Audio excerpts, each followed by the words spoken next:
লবণ দিয়ে কাঁঠাল খান, সমস্যা নেই, খাইতেই পারেন।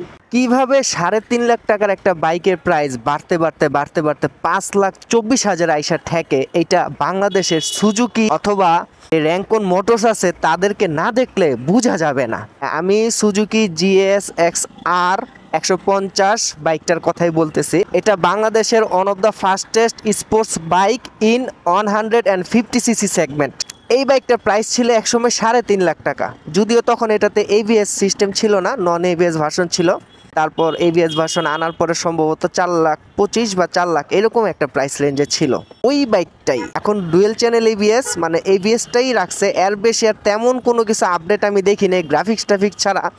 ওই বাইকটার প্রাইস 2 দিন আগে বাড়ায় দিল 5,24,000 ব্লা ব্লা ব্লা। 3.5 লাখ টাকার একটা বাইক কিভাবে এত টাকা হয়ে যায়, এটা বাংলাদেশ ছাড়া অন্য কোথাও সম্ভব না।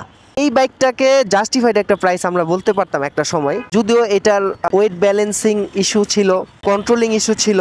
অনেকে এটাকে RTR এর বড় ভাই হিসেবে বলতো আর কি, যেহেতু RTR 2Vটা আমাদের দেশে অনেক সমালোচিত একটা বাইক কন্ট্রোল ইস্যুতে বা ব্রেকিং ইস্যুতে। এটাও সেম এরকম একটা জিনিস ছিল, আপনার কন্ট্রোল টন্ট্রোল অত ভালো ছিল না স্পিডের তুলনায়, বা এটার যে পাওয়ার, ওয়েট টু বডি রেশিও এগুলো অত ভালো ছিল না। তারপরও ABS ভার্সনে যখন আসছে তখন মোটামুটি একটু আপগ্রেড হয়েছে, একটু উন্নত হয়েছে। তাই বলি কি, এই 300-400 সিসির যুগে, যেখানে বাংলাদেশে এখন আপনি 300 সিসি বাইক পাইতেছেন 4.5 লাখ টাকায়, 250 সিসি বাইক পাইতেছেন 4 লাখ টাকায়, 3 লাখ 3.5 লাখ টাকায়, 350 সিসি বাইক পাইতেছেন, রয়্যাল এনফিল্ডের কথা বলতেছি, 3,50,000 টাকা থেকে শুরু। সেইখানে আপনি 3.5 লাখ টাকার একটা 150 সিসি সেগমেন্টের বাইককে দাম বাড়াইতে বাড়াইতে এখন 5,24,000 নিয়ে গেছেন। Wow, Rancon motors.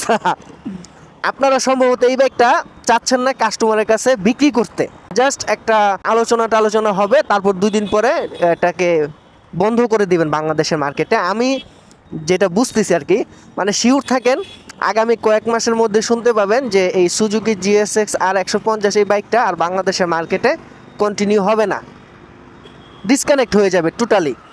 সো এটার আগে একটু সমালোচনা দরকার আছে না, ওইটাই হয়তো একটু সমালোচনা কুড়ায় নিতেছে আর কি।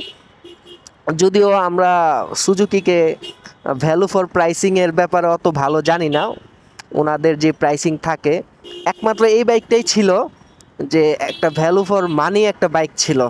এই জন্য ওদেরকে থ্যাংক ইউ একসময় অনেক মানুষ দিছেও। হ্যাঁ, আমার কষ্টের জায়গাটা এই জায়গাটাই যে একটা স্পোর্টস বাইক আপনারা ভ্যালু ফর মানিতে সেল করছেন, সেটাকে কি এমন জিনিস দিছেন এটার ভিতরে যে এখন এটা প্রাইস আপনারা 5,25,000 করে ফেলতেছেন। হ্যাঁ, 24,000 সামথিং।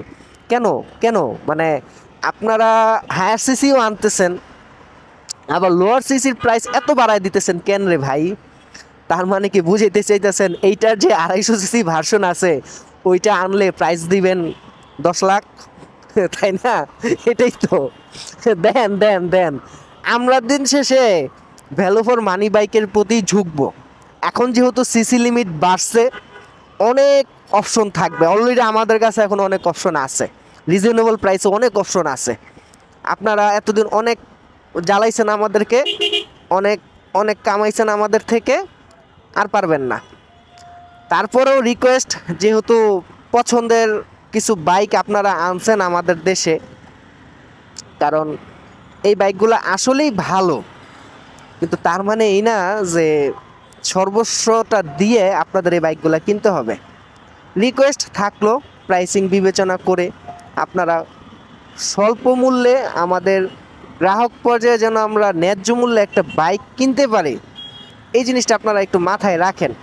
আর মাথায় না রেখে যদি লবণ দিয়ে কাঁঠাল খান, সমস্যা নেই, খাইতেই পারেন।